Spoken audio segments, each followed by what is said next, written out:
A nombre de la Universidad Autónoma de Baja California, el Centro de Estudios sobre la Universidad y la Facultad de Economía y Relaciones Internacionales, les damos la más cordial bienvenida a este acto académico de singular trascendencia para nuestra universidad, la conferencia Oportunidades para Emprendedores en las cadenas globales de valor en los espacios regionales, misma que da inicio al ciclo de conferencias Educación Superior y Desarrollo de Empresas Sociales, una perspectiva desde el empleo, que se realizan con el propósito de reflexionar sobre los temas de generación de empleo ante el reto social de la crisis de 2008 y las oportunidades que tienen las universidades en sumar capital humano que responda de manera emprendedora a las circunstancias de la nueva economía, creando empresas, empleando a favor del desarrollo de su entorno regional y obteniendo los niveles de bienestar que demanda.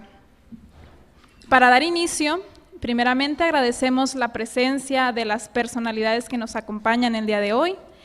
El doctor Alfredo Félix Buenrostro Ceballos, coordinador general del Centro de Estudios sobre la Universidad.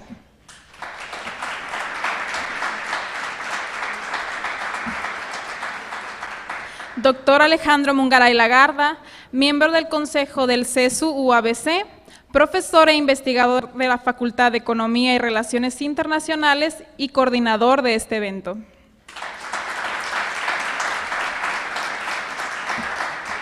El doctor Natanael Ramírez Angulo, director, profesor e investigador de la Facultad de Economía y Relaciones Internacionales.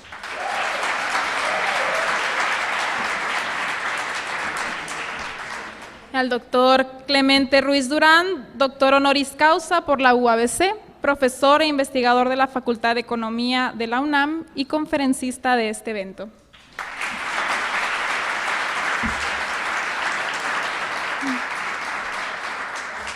Igualmente, vamos a dar la bienvenida al doctor Juan Álvarez López, integrante de la Junta de Gobierno, al ingeniero Luis López Moctezuma, ex rector de nuestra universidad, miembro del Consejo del CESU-UABC, la presencia de la doctora María Eugenia Pérez Morales, vicerrectora del Campus Tijuana, directores de las distintas unidades académicas, coordinadores de nuestra universidad, así como profesores, estudiantes de la licenciatura y posgrado de la Facultad de Economía y Relaciones Internacionales, y a todas las personas que en este momento nos ven por televisión universitaria en virtud de que este evento se está transmitiendo por imagen UABC TV. Nuestro agradecimiento a todos ustedes por estar con nosotros en este importante evento. En estos momentos le pedimos al doctor Natanael Ramírez que haga el uso de la voz para compartirnos la semblanza de nuestro conferencista.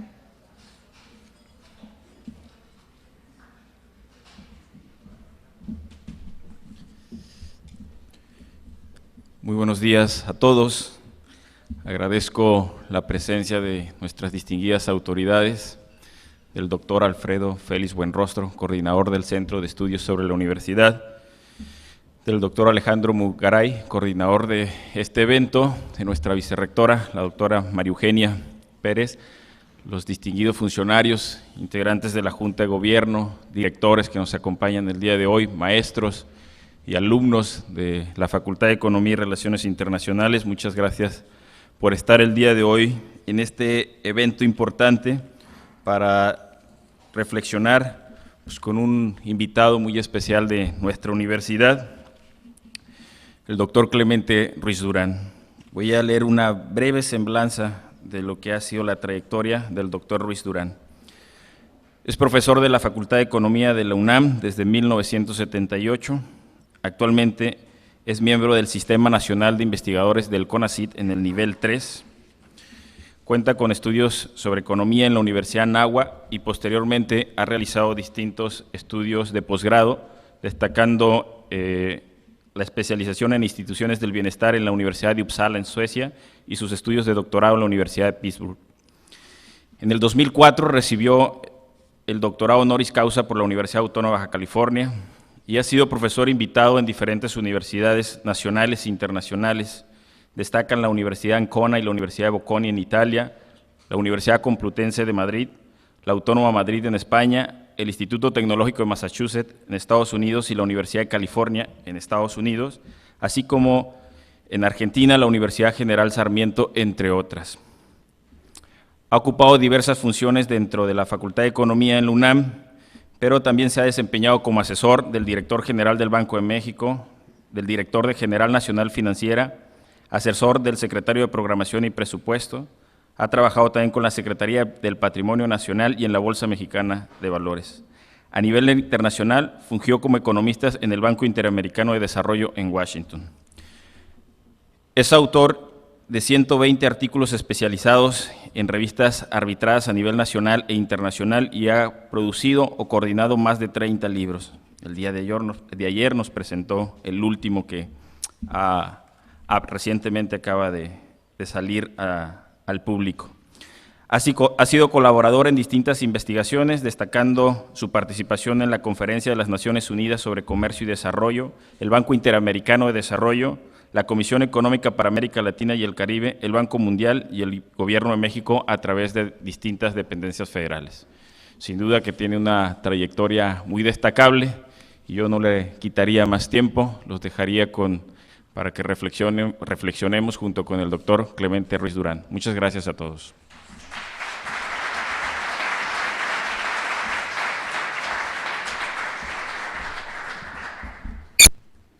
Bueno, agradezco a la UABC y en especial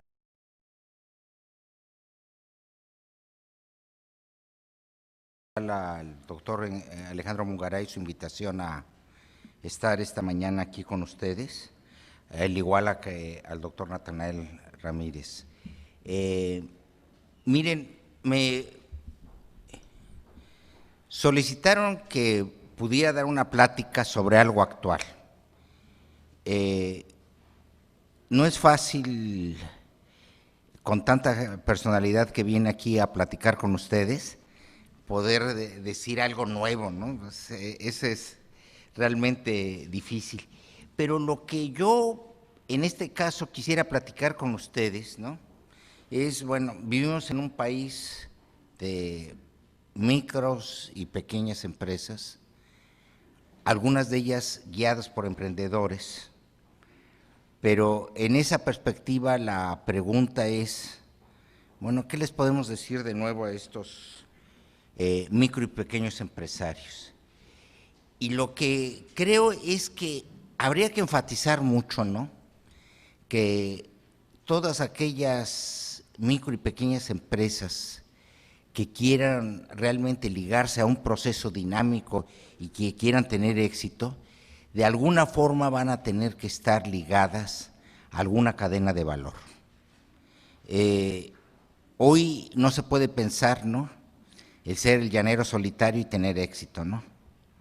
La época del llanero solitario ya pasó de moda, ¿no? Y creo que serían excepciones las que, independientemente de estar ligadas a una cadena de valor, podrían tener éxitos. Entonces, lo que quisiera compartir con ustedes es un poco esta perspectiva, ¿no?, que hemos venido analizando y ver cómo, en este caso, se puede tener éxito por parte de los micro y pequeños empresarios. Entonces, bueno, ¿cuál es el universo empresarial de Baja California, no? ¿Qué es una cadena global de valor? La cadena de valor en la industria automotriz y el desarrollo local, cómo insertarse en ellas, los beneficios y una agenda para facilitar la inserción de las empresas en las cadenas de valor. Si ustedes ven, ¿no?, ¿qué es lo que nos encontramos nosotros utilizando los datos del censo de 2014, ¿no?, en la perspectiva de la estructura empresarial de Baja California, ¿no? Bueno, lo que vemos nosotros, ¿no?, es que las unidades económicas están dominadas básicamente por las microempresas, ¿no? Las grandes empresas son pocas, las medianas son también pocas y hay algunas pequeñas, ¿no? Pero entonces, en esta perspectiva, ¿no?, de desarrollo, ¿no?, lo que se nos antoja, ¿no?, es pensar a quién, si ustedes fueran tomadores de decisiones, les tendrían que apoyar. Pues indudablemente que se tendría que estar apoyando, ¿no?, a las empresas micros, ¿no?, que son las que dominan el aspecto empresarial en Baja California. Ahora,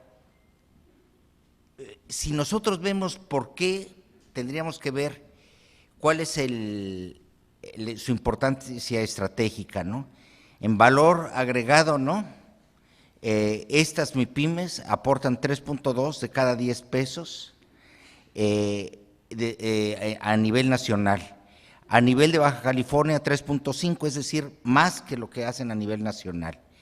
Sueldos y salarios, en Baja California 4.7 de cada 10, y empleos 56 de cada 100. Bueno, pues en esa perspectiva, ¿no?, es obvio, ¿no?, la importancia que tienen las MIPYMES para este proceso de desarrollo del Estado. Ahora, veamos cuál es el esfuerzo que tendríamos que realizar, ¿no? Y entonces aquí les presento cuál es el esfuerzo requerido de una MIPYME para alcanzar los niveles de una empresa grande. En términos de productividad, bueno, pues déjenme decirles a ustedes, ¿no?, en términos de productividad, para el caso de Baja California, es menos el esfuerzo que se tiene que hacer que a nivel nacional.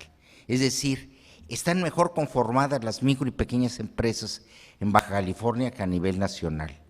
Después, en términos de empleo, las micro y pequeñas empresas están generando más que las grandes empresas, ¿no?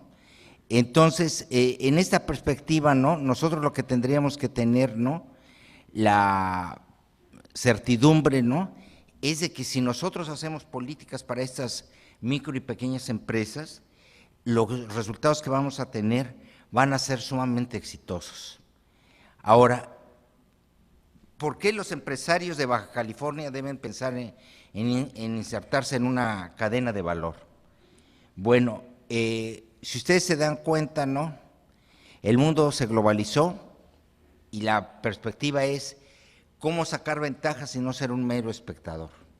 En esta perspectiva, ¿no?, si ven, ¿no?, el valor de las exportaciones es 530 veces el valor de 1960 y 26 el de 1990, ¿no? Entonces, en esta visión, ¿no?, ¿qué es lo que está creciendo? Está creciendo básicamente el mercado de exportación. Es decir, pensar en ser una micro y pequeña empresa nada más dedicada al mercado interno, estarían desaprovechando en esta visión, ¿no?, la perspectiva que pueden tener por parte de las exportaciones, ¿no? Ahora, si ustedes analizan, ¿no?,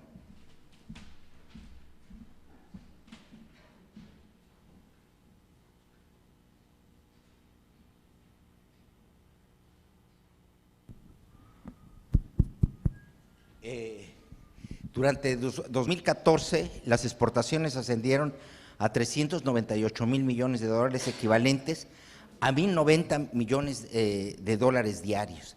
Es decir, ahí está la dinámica, ¿no? Tendríamos nosotros que estar en esa dinámica, ¿no? Si queremos realmente comprometernos con el crecimiento no va a estar en el mercado interno, sino que va a estar más que nada en el mercado de exportación. Y dirán ustedes, ¿por qué el mercado interno no? El mercado interno lo tenemos que reconfigurar, tenemos que aumentar la capacidad de compra de los mexicanos, pero por lo pronto, no, es decir, de hoy para mañana, lo que pueden hacer es involucrarse en estas cadenas de valor. Y después, bueno, la perspectiva es poder vender en un mercado de 7,000 millones de personas, ¿no? No hay que pensar únicamente venderles aquí a los vecinos de San Diego, sino que pensar que el mercado global está constituido por 7,000 millones de personas, ¿no? Ahora, a todo esto van a decir ustedes, bueno, ¿y qué está entendiendo usted por cadenas globales de valor, no? Y aquí yo creo que primero daremos algunas definiciones y daremos algunos ejemplos de lo que son las cadenas globales de valor, ¿no? En una cadena global de valor, las actividades que comprende el proceso de producción de un determinado producto o servicio se desarrollan en distintos países, lo que confiere el carácter de global a una cadena de valor. Una cadena de valor comprende la vinculación del proceso de producción desde la materia prima hasta el producto terminado, pasando por actividades como el diseño, producción, mercadotecnia, distribución y servicios postventa. Esas actividades suelen ser desarrolladas por múltiples empresas, cada una especializada en determinadas fases del correo. ¿Por qué quise leerlo esto? Lo quise leer porque es precisamente, ustedes son de diferentes profesiones, y en estas profesiones muchas de las actividades que se pueden ligar es a esta cuestión de que la cadena de global no necesita necesariamente ser la manufactura nada más, sino que puede ser el diseño, puede ser la mercadotecnia, puede ser la distribución y los servicios postventa. En esto, creo que cada vez, ¿qué es lo que importa más? ¿Se acuerdan ustedes de la carita feliz, no? En esa carita feliz, ¿cuáles son los dos extremos en donde se gana más valor agregado? Básicamente en la cuestión del diseño y en la cuestión de la mercadotecnia, ¿no? Entonces, lo que tenemos que aprender, ¿no?, es que hoy necesariamente la producción está en el centro, pero sin embargo es apoyada por una perspectiva mucho más amplia. Entonces, nosotros tenemos que diseñar los productos. Ya no tienen que ser los centros como en Estados Unidos, en Europa o en alguna parte de Asia donde se estén haciendo los diseños, sino que los diseños tenemos que pensar que nosotros los vamos a estar haciendo. Ahora, aquí en esta perspectiva, ¿no?, perfectamente la carita feliz, ¿no?, lo que tendríamos que estar viendo es esta cuestión de la investigación y desarrollo, ¿no?, que se tiene que hacer en las universidades, ¿no? Y entonces aquí demandar a ustedes, a la misma universidad, ¿no?, que esta investigación y desarrollo esté volcada hacia la relación con las cadenas globales. Porque, ¿qué es lo que va a pasar, no? Las interacciones son las que dan nuevos descubrimientos y toda esa perspectiva. Después, una vez que se tenga la investigación y desarrollo, tiene que estar el diseño. Ahora, aquí pasa una cuestión, ¿no? Por ejemplo, las universidades muchas veces dicen, sí, hay que se investiguen, ¿no?, y se ponen un laboratorio. Y el laboratorio, para ligarle al mercado, ¿qué me dirían ustedes que hace falta?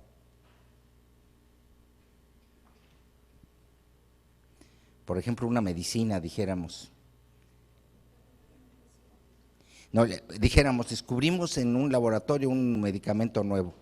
¿Y qué tendríamos que hacer para llevarlo al mercado? ¿Dónde?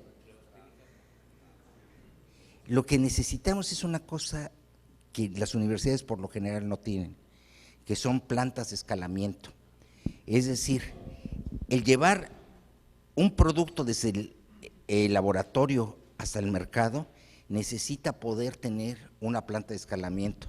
No sé si la universidad tenga una planta de escalamiento, no tienen planta de escalamiento. Entonces, aquí, bueno, la tarea es, ¿vamos a ligarnos en serio al mercado?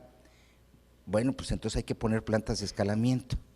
Por lo general, las universidades ahí han fallado porque, por ejemplo, la Universidad Nacional Autónoma de México diseñó un centro de biotecnología en Cuernavaca y bueno, tenía un problema de que no podía sacar los productos que los biotecnólogos sacaran, ¿no? Y entonces puso su planta de escalamiento. Bueno, ahí hay una planta de escalamiento. Las otras están en Monterrey, el TEC de Monterrey ha hecho plantas de escalamiento. Entonces, esto se dice fácil, pero está un poco en chino, es decir, pasar de la cuestión de descubrir un nuevo fármaco, ¿no?, y que este fármaco pueda llegar al mercado, no está tan fácil, ¿no? Y después está, dijéramos que ya pasan a la siguiente etapa, ¿no? Y está la cuestión de la logística, ¿no? La logística de compra, ¿no? Y después ya el ensamblaje o la producción del producto que diseñen, y después viene la otra logística, la de distribución, y ustedes todos son chavos fashion, ¿no? Entonces, saben muy bien lo que es el marketing, ya no compran cualquier cosa, ¿no? Entonces tienen que estar comprando en esa perspectiva cuestiones que les atraigan, ¿no? Entonces el mismo producto hay que hacerlo diferente, ¿no? Y ya después la cuestión que también se tiene que pensar son los servicios postventa, ¿no? De qué manera se van a atender. Entonces, pongan ustedes, cada uno de ustedes, en qué parte les gustaría estar participando dentro de esta cadena de valor. Pues obviamente, donde más se gana, ¿no?, es en esta parte de la investigación y desarrollo y el diseño, ¿no?, y en esta parte de marketing y los servicios postventa, ¿no? Entonces, ahí tendrían que estar pensando, ¿no?, de qué manera se pudieran insertar ustedes en esta misma cadena de valor. Entonces, por ejemplo, ¿no?, ¿cuántos de ustedes traen iPhone esta mañana? A ver, levanten la mano. Todos traen iPhone, ¿no? Es la enfermedad del día, ¿no? Es decir, ¿quién no está enfermo de iPhone, no? Más bien habría que preguntar. Bueno, vean ustedes, lo quise poner esto porque es un ejemplo muy cotidiano que se da cuando se hablan de cadenas de valor, ¿no? Y entonces, veamos cuál es el precio de venta, ¿no? Vayamos para atrás. El precio de venta, ¿no?, son unos 600 pesos, ¿no? Pero entonces, ¿qué es lo que sucedió, no? El valor agregado, ¿de dónde viene, no?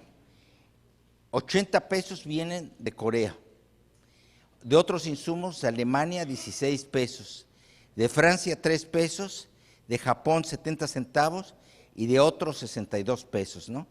Y entonces después esto se mete en China, ¿no?, y se ensamblan en China finalmente. El precio de fábrica es de 194 pesos, ¿no? Después la distribución se lleva 329 pesos y entonces el precio de venta son aproximadamente $600, ¿no? Entonces, lo que tenemos nosotros, ¿no?, en esa perspectiva, ¿no?, es de que ustedes quisieran estar en algunos de estos rubros, ¿no?, estar abasteciendo alguna parte de la cadena de valor del iPhone. Esto creo que es sumamente interesante, ¿no? Saber de que el iPhone, todo el mundo se piensa de que lo hacen los chinos, ¿no? No, lo hacen en muchas partes del mundo y entonces lo que finalmente es tenemos un producto final que se comercializa en todo el mundo. Ahora, la cadena de valor más importante que hemos logrado desarrollar los mexicanos es la cadena del automóvil, ¿no? La industria automotriz y el desarrollo local en México hoy se conforman como el principal pilar, dijéramos, de la economía en términos manufactureros. Ahí está el iPhone. El iPhone no nos deja, ¿eh? Vean ustedes aquí lo que tenemos nosotros es en esta cadena de valor, ¿no? Están los complejos siderúrgicos, ¿no?, la laminación secundaria de cobre, la industria básica del aluminio, la laminación de metales no ferrosos. Aquí ya podríamos estar hablando que algunas de las actividades se podrían estar haciendo dentro de Baja California, ¿no? Pero después nosotros tenemos la fabricación de tubos y de todo esto, y después viene la segunda fase que sería la producción de carrocerías, remolques y todo esto, ¿no? Entonces, lo que vamos viendo, ¿no?, es de que dentro de las diferentes fases, lo que ustedes podrían estar analizando es, bueno, en qué fase, de acuerdo a la experiencia que tengo, ¿no?, que pudieran haber aquí algunos ingenieros, ¿no?, que se dediquen a cuestiones de plásticos, pues ahí podrían estarse insertando, ¿no? Ahora, ya las plantas como tal que arman, bueno, esos no tienen que estar en Baja California. Baja California tiene básicamente dos fábricas, ¿no?, ya armadoras, ¿no?, que son la Toyota y la Ford, ¿no?, creo, y la Hyundai, ¿no? Entonces van a decir ustedes, pero pues nada más hay 2 plantas. Bueno, pero lo que estamos viendo no es de que ustedes vayan a estar en armar los coches como tal, sino que lo que debían de estar es en alguna de estas diferentes fases que está sumamente desagregados, ¿no? Es decir, ustedes podían pensar, ¿no? En alguna de las partes, ¿no? La fábrica de adhesivos, ¿no? Entonces, la fábrica de adhesivos, dicen, bueno, eso sí se puede hacer en Baja California y lo podemos hacer exitosamente. Entonces, por ejemplo, la cuestión de Toyota, ¿no? Toyota perdió la oportunidad de Baja California de que se situara aquí la fábrica de los Corollas, ¿no? Entonces se va a situar en Guanajuato, ¿no? Van a producir 200,000 automóviles Corolla en Guanajuato, y entonces van a decir ustedes, bueno, pero pues ya se nos fue, es una oportunidad perdida para Baja California. Sí, efectivamente, hubiera sido mejor que los armaran aquí, ¿no? Porque van a ser 200,000 automóviles que se podrían haber generado muchos empleos en Baja California. Pero entonces, en lugar de lamentarse, la pregunta que se tendrían que estar haciendo ustedes estratégicamente es en qué parte de la cadena se podrían estar colocando para poder ser productores y vendedores de esas autopartes dentro de la cadena, dijéramos, de la Toyota. Ahora, veamos la cadena productiva automotriz en la primera fase, ¿no? Que es la idea de los complejos siderúrgicos, la laminación secundaria de cobre, la industria básica del aluminio, la laminación de metales no ferrosos. Y entonces, ¿qué es lo que vemos, no? La cadena productiva en Baja California, ¿no? Es decir, no es una cuestión de que digan, esos ni se hacen en Baja California. Bueno, aquí dentro de esta parte, ¿no? Tenemos que algunos de esos componentes se están haciendo en Tijuana, en Mexicali, y se están haciendo en Ensenada también. Entonces, la idea del tamaño de los círculos, que vean ustedes que es más grande en algunos casos, significa la manera como se están participando en eso, ¿no? Y el color lo que nos permite identificar, ¿no?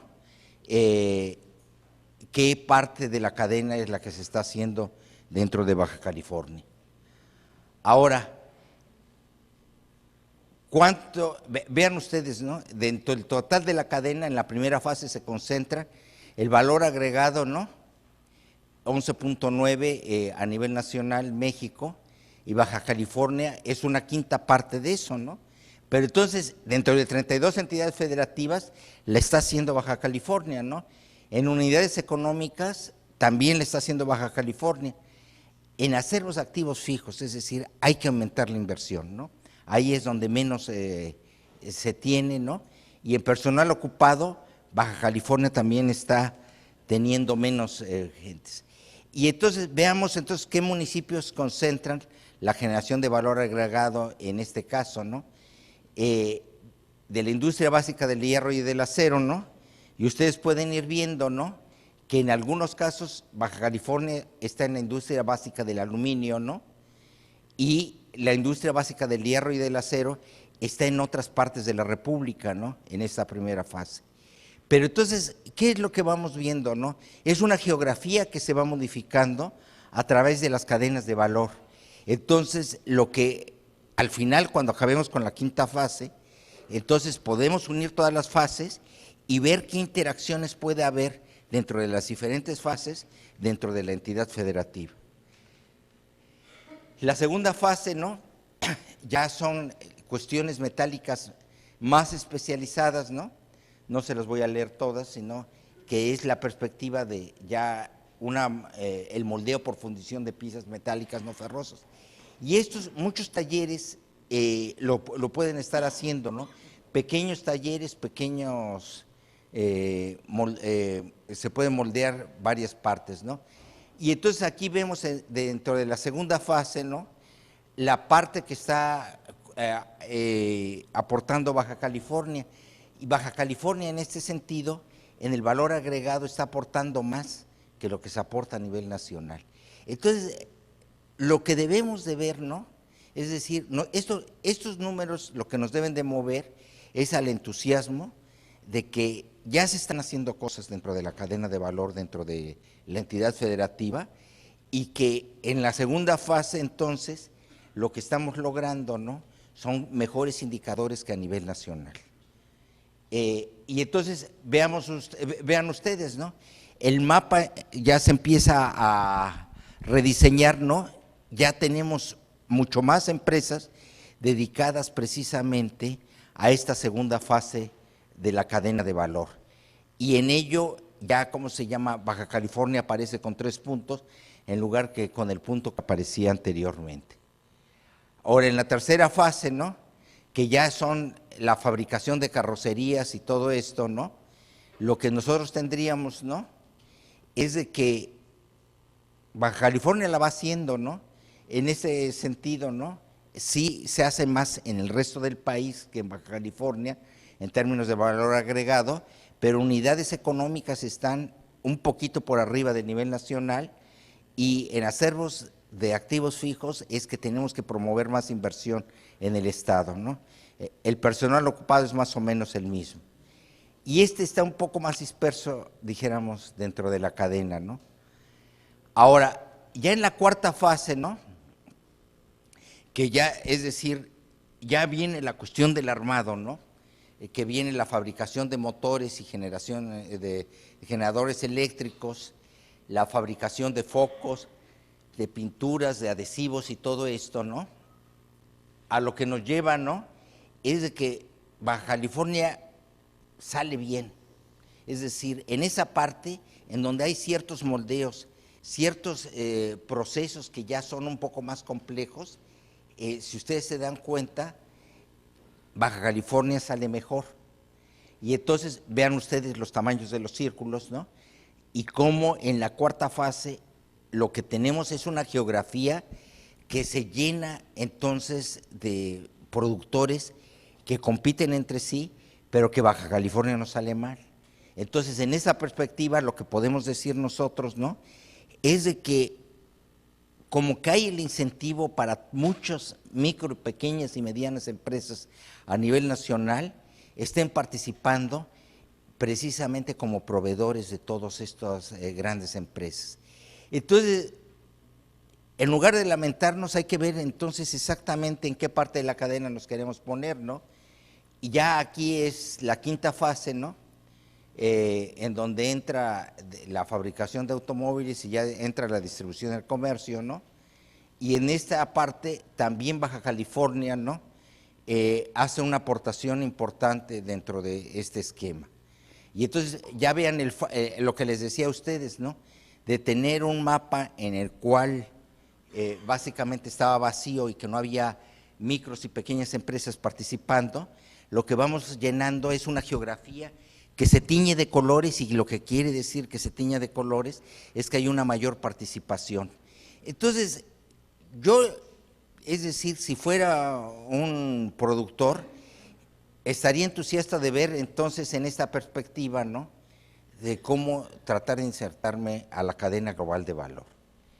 Es decir, van a decir, bueno, pero simplemente son números y de qué manera me voy a insertar, ¿no? Ahora, vean ustedes en cuáles cadenas de valor México está siendo exitoso, ¿no?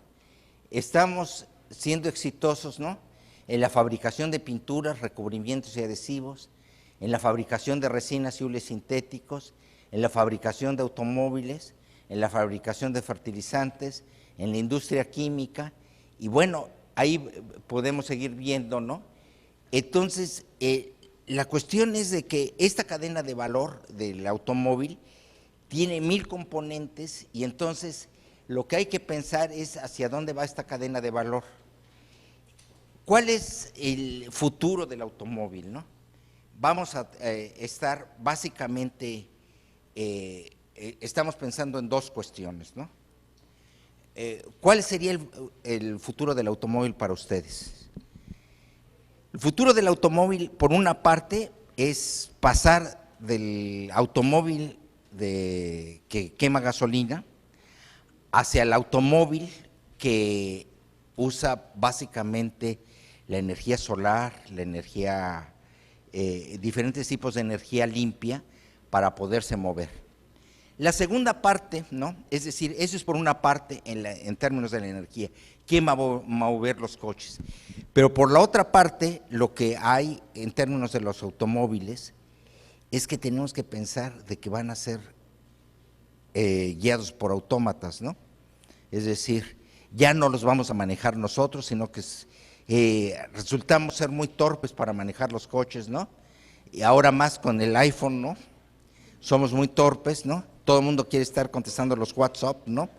Y entonces Google dijo, bueno, para que no hayan muertes masivas por culpa del WhatsApp, pues vamos a hacer los coches autónomos, ¿no? Entonces, en esa perspectiva, ¿no? Lo que es muy probable, ¿no? La fabricación de equipos de comunicación, la fabricación de equipos audio y de video, que van a ser las cámaras que van a traer todos los coches equipando al nuevo automóvil autómata, ¿no? Vamos entonces a tener esta perspectiva, ¿no? Entonces, yo creo que estamos en una etapa realmente maravillosa para el país, en términos de que podemos entrar a la cadena de valor en una perspectiva más innovadora, ¿no? Y pensar, ¿no?, de que entonces podemos estar produciendo algunas de las partes de esto, ¿no?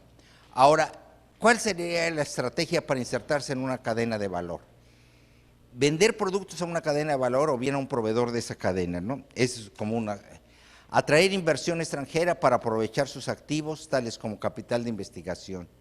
La subcontratación, delegar parte de los procesos de negocios a terceros y después reubicar áreas claves de negocios en zonas de costos menores y colaboraciones estratégicas, compartir riesgo y acceso a recursos adicionales que influyan en investigación y desarrollo. Entonces, ahí tenemos 5 pasos concretos a través de los cuales ustedes se podrían estar insertando en estas cadenas de valor. Ahora, depende de cada MIPYME, ¿no? Tienen que valorar cuáles son sus competencias que pudieran echar a andar, ¿no? La cuestión hay que pensar una continua mejora en innovación, es una clave para las cadenas de valor, por lo que deben analizar cada actividad que realicen, si es correcto, si pueden mejorarse o si alguien podría hacerlo de mejor manera. Partir de una visión en la global en la elección de socios y proveedores es esencial para elegir los acuerdos más eficientes para mejorar la competitividad. Ahora, hay que hacer un mapeo de las operaciones. Entonces, aquí, ahora sí que como recetas, ¿no?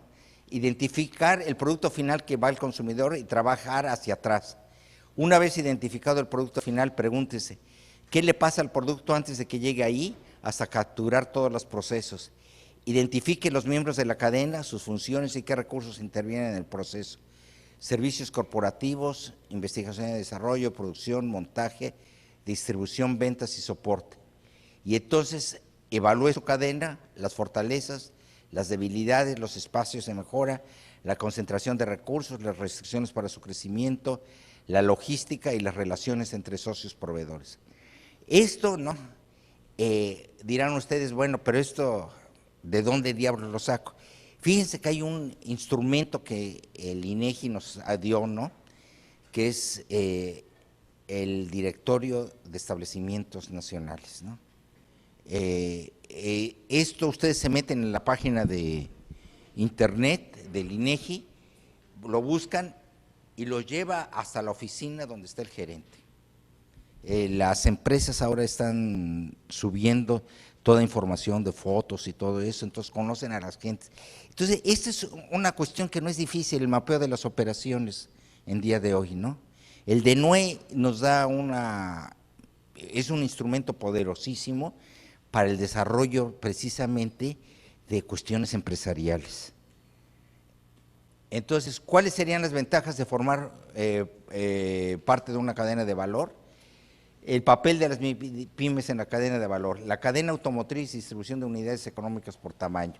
Las micros, vean ustedes, son 85%. Entonces, si no las aprovechan los micros de Baja California, los aprovecharán otras. La pequeña 10%, la mediana 4%, la grande 1%. Entonces, en esa perspectiva, 53.223 participan en la cadena automotriz. Es decir, dicen, es muy difícil. Bueno, pues hay 53,000 que ya dijeron que no era difícil y que están aprovechando esto, ¿no? Y están ganando dinero, ¿no?, en todo esto, ¿no? Ahora, con respecto a la media nacional de las MIPYMES, una MIPYME inserta en la cadena automotriz, está cerca de 6 veces más productiva, 3 veces más de valor agregado, invierten 5 veces más, el valor de sus activos es 5 veces mayor y en promedio emplean a 5 personas más. Y su personal ocupado es un 36% más productivo, tiene remuneraciones 74% mayores. Digo, yo espero de que ahorita saliendo de aquí se vayan a poner su MIPYME que pueda, porque vean ustedes, después dicen uno, no, es que cerca de mi casa no hay nada de automotriz. Pues vean ustedes, esa es una falsedad, porque por la ley de probabilidad es muy seguro de que en todos los municipios haya alguien que está haciendo la cadena. Vean ustedes cuántos municipios hay en el país, 2.457, ¿no? ¿Y cuántos participan en la cadena? 1.537. Es decir, 1.537 municipios están haciendo alguna parte pequeña, milimétrica tal vez, de la cadena de valor. Entonces, en esta perspectiva, ¿no?, estamos inundados de industria automotriz alrededor del país, ¿no? Ahora, como beneficios de integrarse a una cadena de valor, con un mercado ampliado es probable que su empresa se beneficie del aumento de las ventas. Además, debido a que estas ventas se originan por las grandes empresas, es probable que sean más consistentes que las ventas hacia otros mercados, lo que contribuye a una mayor estabilidad. A medida que su empresa diversifica sus ventas hacia otros mercados internacionales, su dependencia del mercado interno se reduce. Esto le permitirá soportar mejor la reducción de la demanda o la crisis económica hacia el mercado mexicano. La transferencia de información que tiene lugar en una cadena de valor puede ser muy valioso para su empresa y puede ayudar a mantener su competitividad en los mercados nacionales e internacionales. Participar en una cadena de valor establece alianzas que pueden crear oportunidades de inversión en su negocio, ya sean conocimientos financieros, tecnológicos o de gestión. Al participar en una cadena de valor, su empresa ganará una valiosa experiencia internacional a medida que los mercados mundiales y el mexicano se entrelazan. Le dará una ventaja competitiva en la competencia global. Ahora, ¿cuáles son los pasos para seguir aquí? Hay una cuestión que se llama certificación. Ahora, tenemos que estar certificados, es decir, imagínense que ustedes se suban a un coche que no esté certificado, eso es imposible ahora pensarlo, ¿no? Tiene que estar certificado de alguna forma, ¿no? Y las empresas entonces que producen para la cadena de valor, precisamente tienen que estar certificadas. Entonces, las empresas con certificaciones tienen procesos estandarizados enfocados en la calidad y eficiencia, mejora en las prácticas de las empresas, productos que cumplen con estándares de calidad internacional y mayor facilidad para insertarse a una cadena global. Los efectos favorables en el desempeño de las empresas, ¿no? Y entonces la agenda para facilitar la inserción de las empresas en la cadena de valor. La red de proveedores de Volkswagen de Puebla es controlada por pymes. A través de esta vía, las empresas locales buscan elevar sus estándares de calidad para poderse insertar. Los proveedores más exitosos han logrado exportar sus productos y el factor clave para insertarse es la certificación. Ahora, en el caso, ¿no?, de la evidencia de efectos positivos, las empresas con certificación obtienen mejores resultados, la estandarización de procesos es importante, en las micro y pequeñas empresas los mejores resultados se obtienen en varios de aquellos que forman parte de un agrupamiento empresarial. Entonces, pertenecer a un agrupamiento empresarial es básico, ¿no? La formación de clústeres y fomento de la investigación y desarrollo como base del desarrollo local, ¿no? Y entonces, aquí la idea es pertenecer a agrupaciones industriales, ¿no? Y después, esta cuestión, la segunda, es el acercamiento a las universidades. Las cadenas de valor debían de estar interactuando con las universidades y actúan poco, ¿no? Es decir, ¿cuántos de ustedes les ha ofrecido un profesor de ustedes meterlos a una cadena de valor? Pues ninguno, ¿no? Porque los profesores están pensando en otra cosa, ¿no? Están pensando, están dormidos, ¿no? ¿Mandé? Y después, vínculos de transnacionales con las MIPYMES y facilitar el desarrollo. Vean ustedes, aquí les voy a platicar qué es lo que ha estado haciendo la Volkswagen de Puebla. La Volkswagen de Puebla no solamente ha llevado a capacitar a los ingenieros de la planta, sino que ha llevado a varios micro y pequeñas empresas para que desarrollen cuestiones de diseño en Alemania. Regresan y obviamente les va muy bien, ¿no? Excepto, claro, en esa cuestión de hacer trampa con el motor diésel, pero en todo lo demás el coche Volkswagen es un coche excelente, ¿no? En la perspectiva, ¿no?, de que ha estado capacitando y ha logrado estas interacciones que no se están logrando en otras partes del país. Entonces ahí los trabajadores se pusieron, ahora sí que abusados, ¿no? Y lo que hicieron es, les dijeron, bueno, si vamos a trabajar en una empresa de esta calidad y acuérdense que solamente Toyota supera a Volkswagen a nivel mundial. La Volkswagen produce tantos coches como la Toyota casi.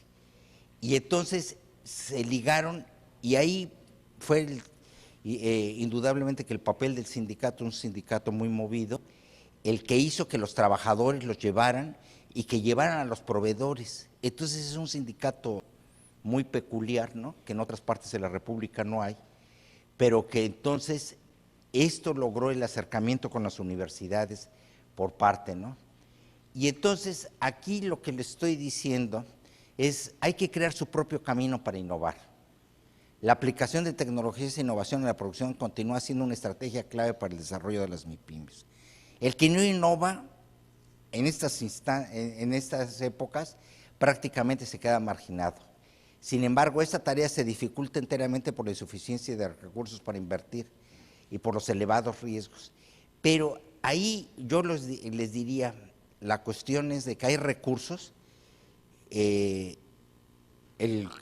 CONACYT está dando muchos recursos y muchas veces no se logran aprovechar esos recursos.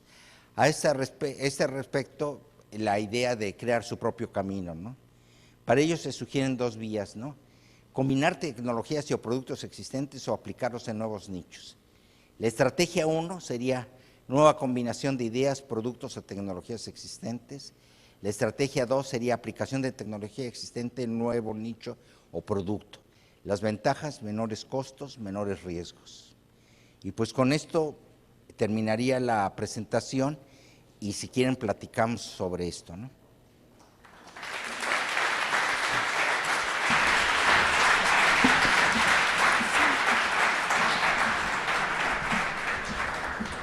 En este momento damos un espacio para preguntas y respuestas. Quien desee participar, favor de levantar su mano y pasaremos un micrófono.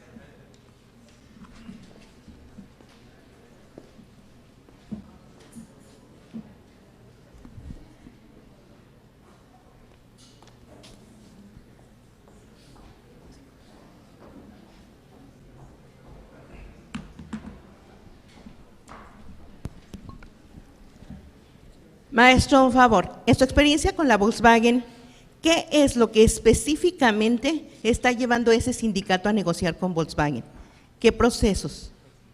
Todos. Desde ensamble. Todos. O sea, todo. ¿Cómo lo hacen? ¿Cómo funciona? Bueno, primero, y esto es importante, ¿no? Es un sindicato diferente a los otros sindicatos que existen, porque es un sindicato que se puso como meta de que hubiera cláusulas de productividad. Entonces, para que haya cláusula de productividad, la cláusula de productividad puede ser un mecanismo de doble filo, pero entonces aceptaron que en cada proceso se determinara cómo se generaba la productividad en cada proceso. Y entonces los trabajadores se pusieron el reto de estar cumpliendo con metas de productividad. Y esto obviamente lo que ha dado es que los del Sindicato Automotriz de Puebla ganan más que sus similares en otras partes de la República. ¿Sabe usted si tuvo algo que ver la administración pública con esto o fue algo directo entre empresa y sindicato? Fue una cuestión independiente. El sector público para eso no debe de meterse y no se metió. Sí, buenos días. Buenos días. Creo haberle entendido en el sentido de que lo importante ahora en estas nuevas tendencias microempresariales es el hecho de que nos vayamos más a la cuestión de la innovación y a la cuestión de que las empresas no nos vayan enfocadas a un típico negocio de voy a abrir un restaurante o voy a abrir unos tacos, sino que más que nada incorporamos estos nuevos procesos industriales, ¿no? Y generar el valor agregado, donde el primer actor viene a ser la generación de conocimiento y las universidades deben de ser el generador de conocimiento o los centros de investigación. Mi pregunta aquí es, ¿qué acciones concretas en su experiencia en la UNAM están realizando, qué proyectos para vincular a la comunidad estudiantil a que entren en esta nueva tendencia y que no nomás los estudiantes salgan pues deseando obtener un empleo o deseando ser emprendedores, pero en esa tendencia emprendedora de que pon cualquier negocio y si le echas ganas vas a triunfar? Tomando por ejemplo el caso de Stanford, que es una universidad donde se ha desarrollado muy fuerte la idea de la informática y el resultado de Silicon Valley. Sí, mira, hay diferentes mecanismos, ¿no?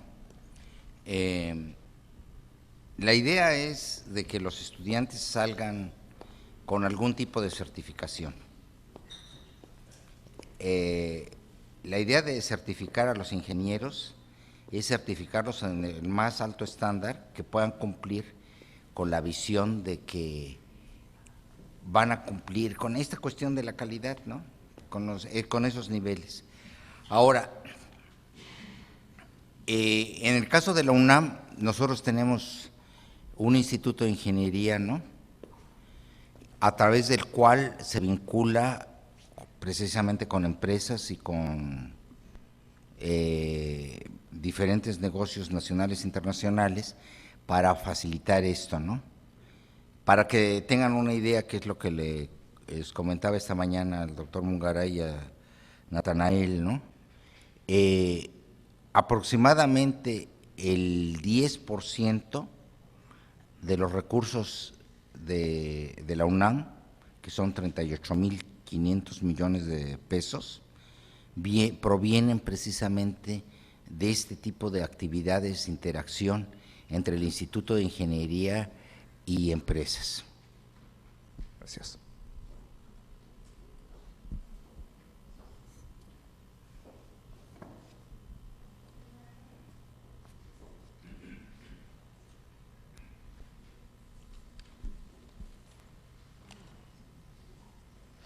Muy buenos días.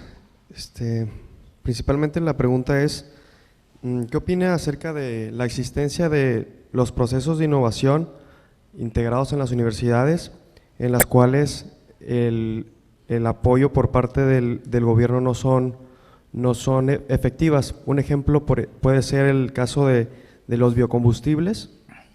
Prácticamente la generación de un valor agregado en este proceso de producción no ha sido del todo tomado en cuenta por parte de las autoridades gubernamentales. En este caso, la importancia y el impulso de las universidades en general en el país, ¿usted cómo lo considera importante? El otro tema es ¿cuáles son los principales obstáculos para ingresar a una cadena de valor para las medianas y pequeñas empresas, ya que nos podemos dar cuenta que estas pequeñas y medianas empresas normalmente no están registradas ante Hacienda? Gracias. Sí, bueno, recursos hay. Entonces, puede provenir del mismo gobierno, pero pueden provenir también de las empresas. Las empresas están desarrollando proveedores en este caso. Entonces, no hay obstáculos para que las micro y pequeñas empresas puedan obtener esos recursos. Ahora, la cuestión no está tan fácil, ¿no? Porque dicen, bueno, este cuate me está diciendo de que se pueden conseguir recursos. Se tiene que seguir ciertos procedimientos y se tiene que conocer más o menos el camino a través del cual se pueden hacer. Pero, dijéramos, ¿tú de qué profesión eres? Relaciones internacionales. Sí, entonces, bueno, es más fácil para los ingenieros, ¿eh? Sí, porque… Sí,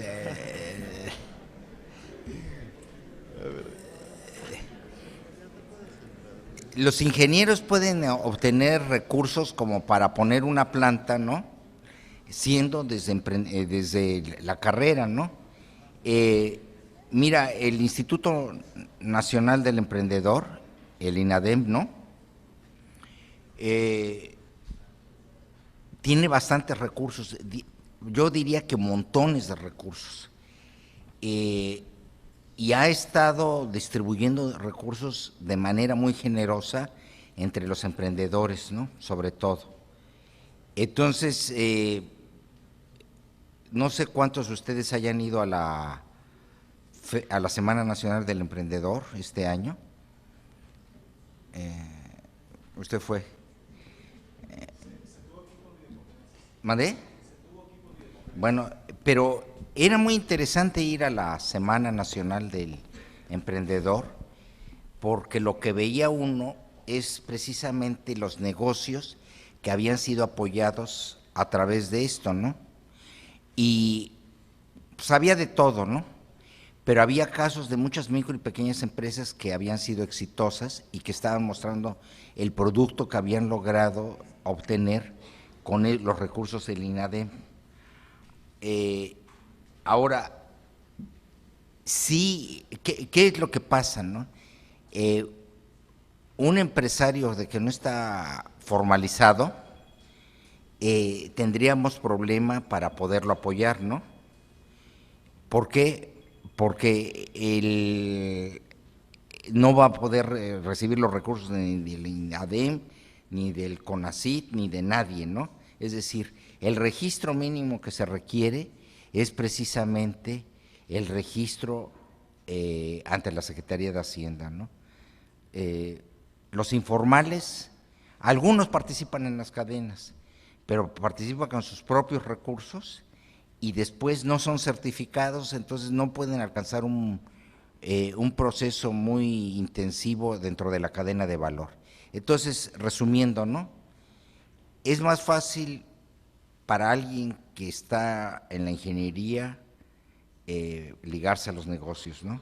Es más fácil ligarse al… Ahora, vas a decir, ¿y qué, nosotros no tenemos futuro? No, sí tienen futuro.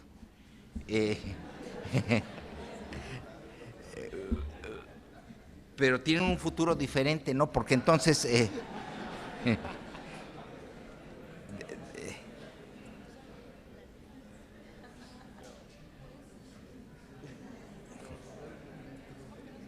a ver, ¿por qué no me haces un favor? Pasa acá al frente.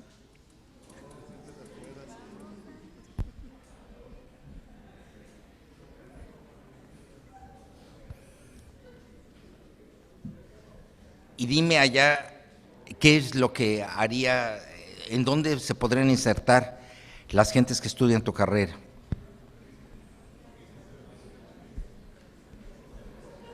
No, pero acércate allá. Sí, acércate, claro. sí.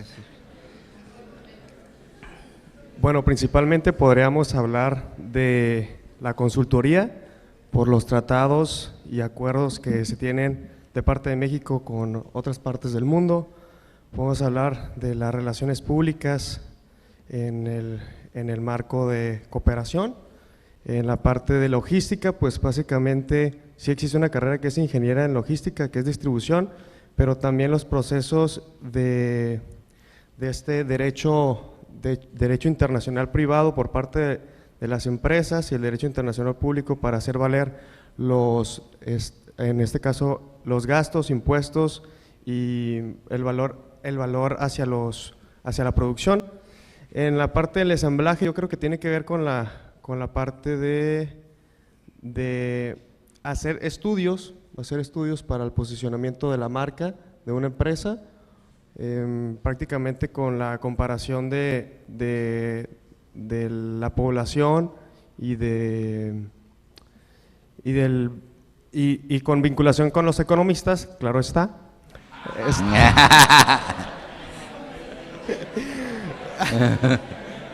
Bueno, y los ingenieros tendríamos un muy buen manejo de información y de conocimiento. Básicamente yo creo que sería eso. Sí, gracias.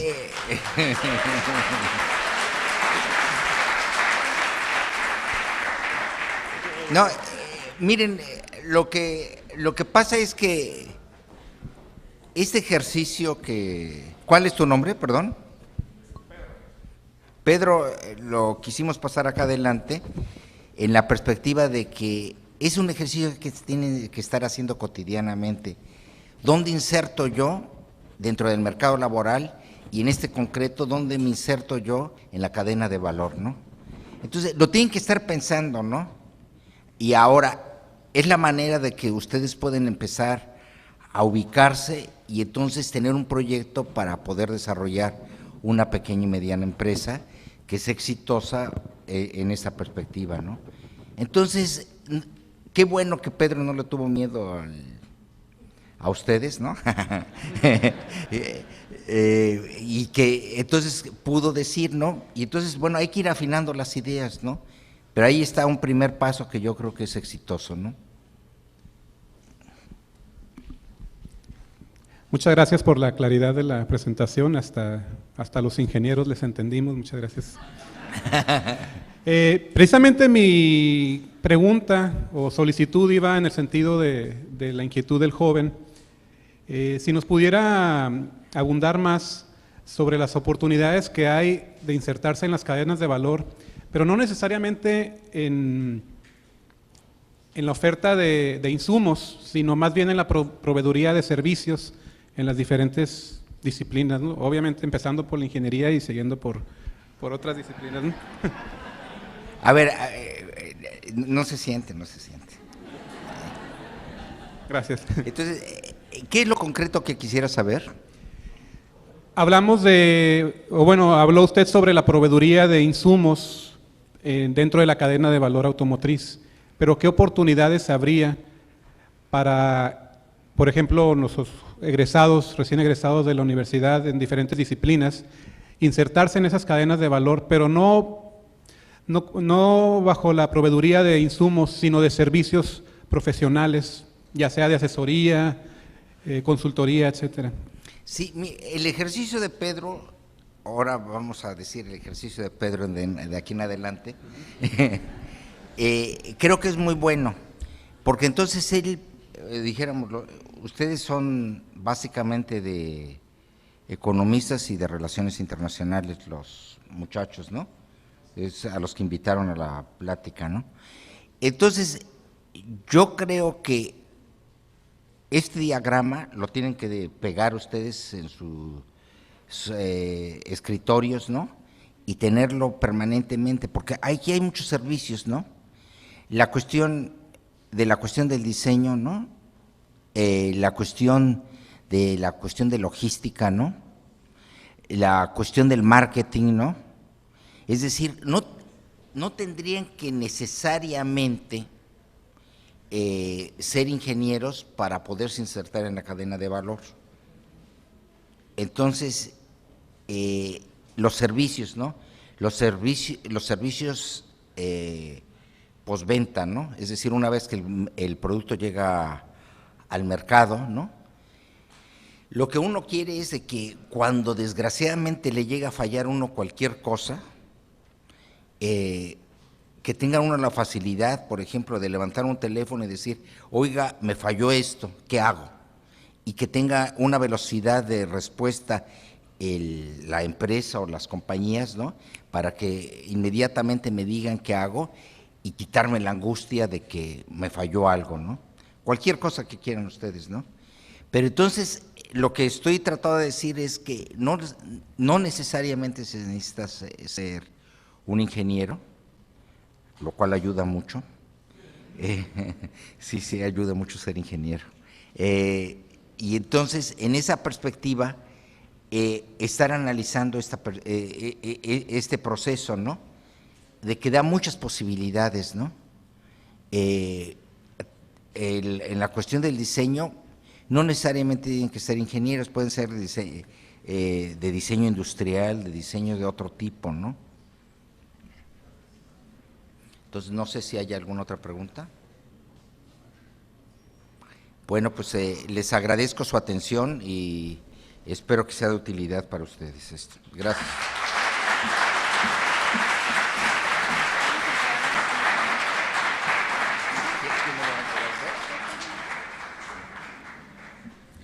Agradecemos la participación del doctor Clemente Ruiz Durán y a continuación, en nombre de la Universidad Autónoma de Baja California y el Centro de Estudios sobre la Universidad, le haremos entrega de un reconocimiento que a la letra dice: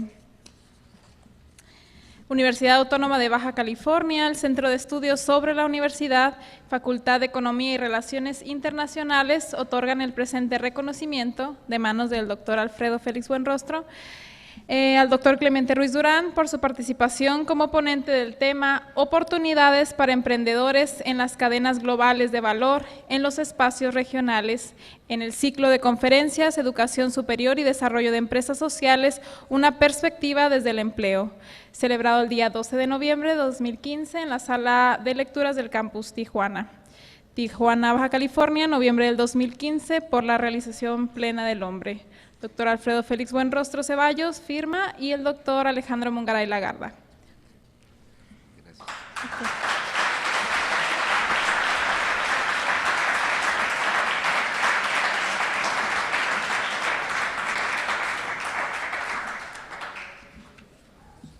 Gracias.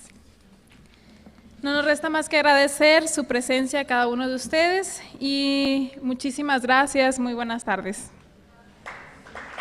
Gracias.